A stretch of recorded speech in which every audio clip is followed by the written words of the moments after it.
I don't know. This was written in 1976. Obviously, this is a topic that might be addressed differently today. But what I did want to do, what I did look up is, I said, okay, what is it? What is a feminine characteristic and what is a masculine characteristic, generally speaking? Yeah.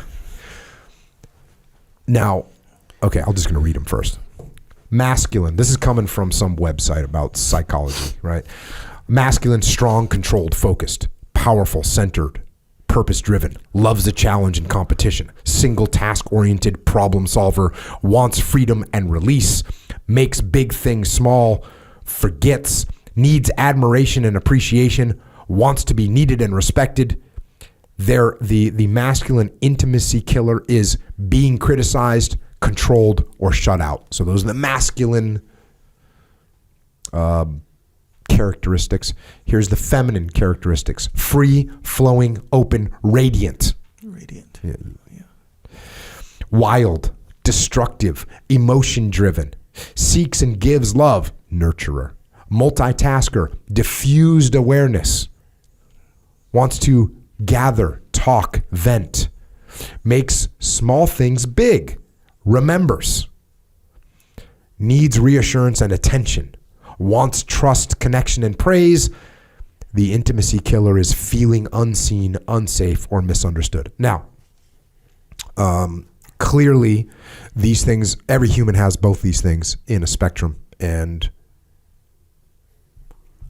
you could call, I think what makes them challenging to talk about in this day and age is they put man and woman on them. What they should have done is said, just black and white, right? Yin and yang. Yeah, yin and yang would have been perfect, right? So you got the yin personality, you got the yang personality. Here's how they are not necessarily men and women, because let's face it, we know a lot of women that are strong, controlled, and focused. We know a lot of men that are free, flowing, open, radiant, right? So but I think they're generally speaking, psychologically, here's some characteristics. So that's where we're at. Dave, are you concerned yet? Is this the freaking podcast that gets us banned finally? I don't know. No, I'm concerned at the depth that this guy is going into to explain what I think is going to be a series of behaviors that we're going to discuss that are really deep. Yes.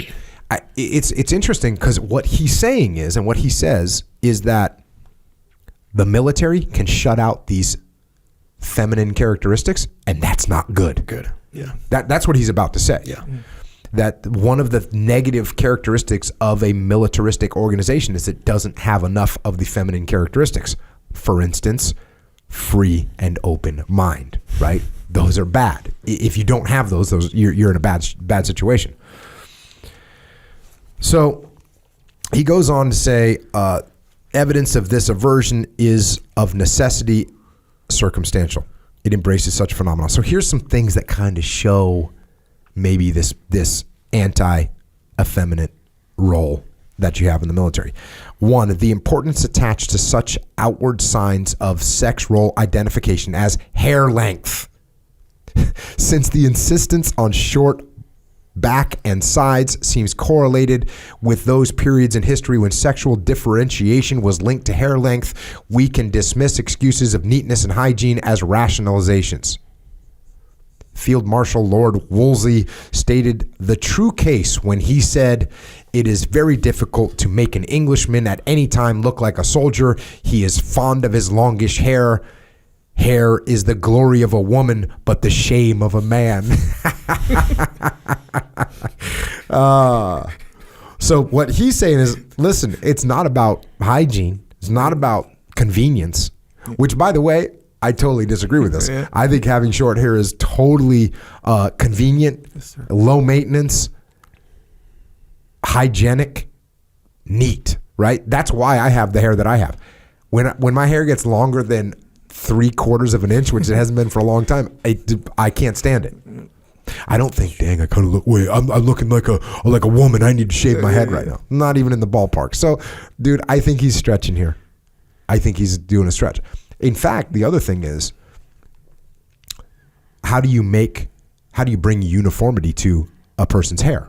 Yeah. You cut it off. Otherwise, you have some dude with long red hair, you got some other dude with curly hair, you got another dude with no hair. You got all these different hairstyles, and now all of a sudden we look different. We're not trying to look different. And you know how like when people, girls and guys, by the way, they have like longer hair and it starts to go in front of their face and they like whip it back with their head. Yeah. Well, that's a functionality thing. I get it, but it looks pretty feminine. Okay. See what I'm saying? What about when you see a fighter, a professional fighter in the Ultimate Fighting Championship, and he has to adjust his hair while he's fighting, by the way? Same gig, man. Right? Same gig. Hey, it doesn't make him any less of a fighter. Yeah. I mean, I guess technically, right, you got to do one more step for efficiency or whatever, I guess. But, you know, isn't that a sexual thing when girls do that? Like flip their hair? That's like a mating thing, right? I was just thinking of Clay Guida watching that dude fight and just like, bro, how do you see? And he's constantly messing with his hair and it didn't seem to affect him all that much. That's true. And his hair was so freaking wild. It was almost like a target disruptor. Yeah. Like you'd be seeing his hair would be moving around. Same thing with big ass beards. Like how does that not throw off your punch to someone's chin when they've got a beard, a big beard? That's a problem. I don't know if this is true, but I distinctly remember being told, and I don't even know who told me, but your hair, one of the reasons they talked about your hair being short is they didn't want somebody to be able to use your hair as a way to manipulate your head during hand-to-hand combat. You don't want to grab your head, and So I don't remember that being like in a regulation as the explanation, but being told, hey, if the guy can grab your hair and pull your head because your hair's too long, you're wrong. That's to put you at a disadvantage. You can't do that. So 100%. Yeah. My rule was it's my rule of me, but I will say I kind of talked to my son about this. However, maybe I'm wrong. Didn't really tell my daughters this.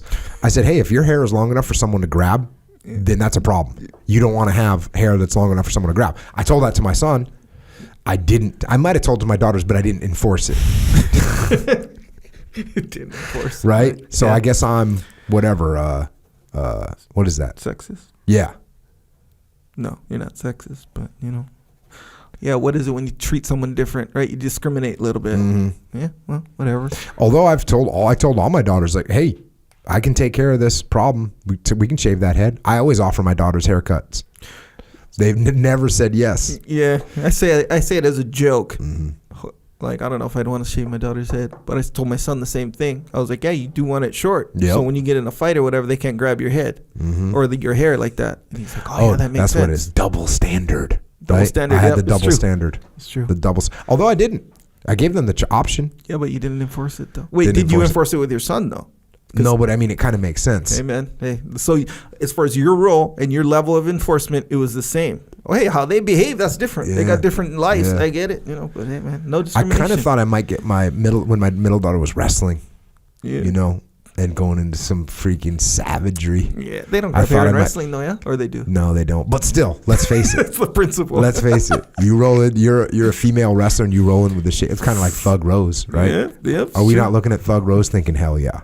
We are looking at Thug Rose thinking, hell yeah. Even her opponent. Yeah. She her shaved her last head. one. Yeah. She didn't have her head shaved the first time. But, my daughter would get the cornrow braids, like the real tight braids. Right. That's kind of a war mode, too. It is, yep. You can't grab those, by the way. Yeah, I mean, in the back. You can. Yeah, well, if you have some kind of a ponytail sticking out the back. But for some reason, my daughter didn't really have that. They were just tight. Interesting. Well done. Well, isn't it the same for beard, though? Like a big beard? Totally. Like you can I grab see the a big beard and I'm like, bruh. Yeah, like if it's the exact same thing. Yeah. I look at someone with a big beard, I think, you must be super, super double extra confident to think that someone's not going to freaking get a wrist wrap on that bad boy and slam your head into the pavement. Well, I feel like the beard is in a less opportune position, I guess. Technically, still very useful. Yeah. Very useful. Yeah. But, on the top of the head, that's like, I'd say there's like a good level or two more control. Yeah. With the head. It's very shocking when I see guys with long hair.